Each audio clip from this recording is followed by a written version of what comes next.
चारों युग में ये परमात्मा आते हैं और ये लीला करते हैं। जैसे ऋग्वेद मंडल नंबर 9 और सूक्त नंबर 1 मंत्र 8 में कहा है कि वो परमात्मा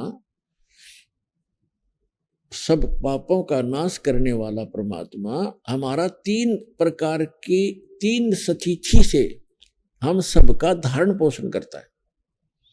वो 3 सतिथि कैसी है?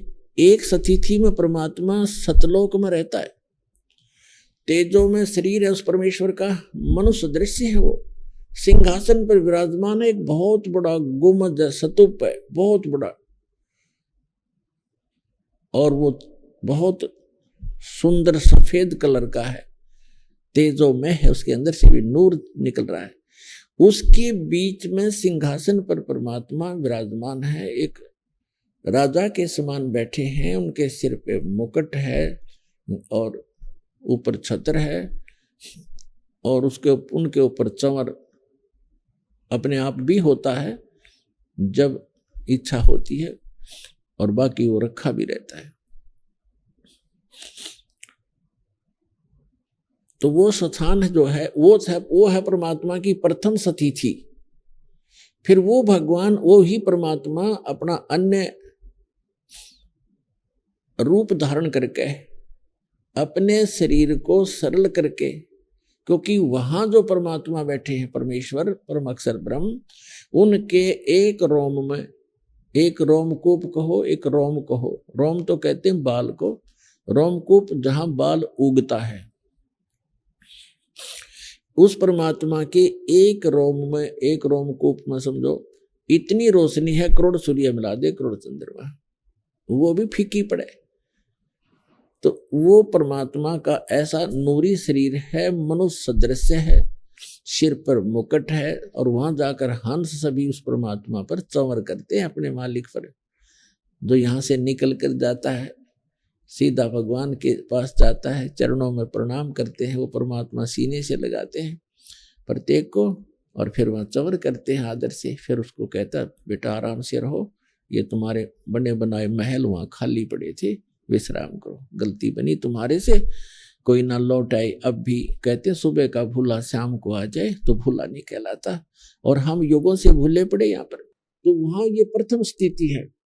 फिर परमात्मा अपने शरीर को हल्का रूप बना करके दूसरी सतिथि में, वो दूसरी सतिथि में क्या करते हैं, एक शिशु रूप धारण करते हैं, और प्रत्येक युग के अंदर प्रारंभ में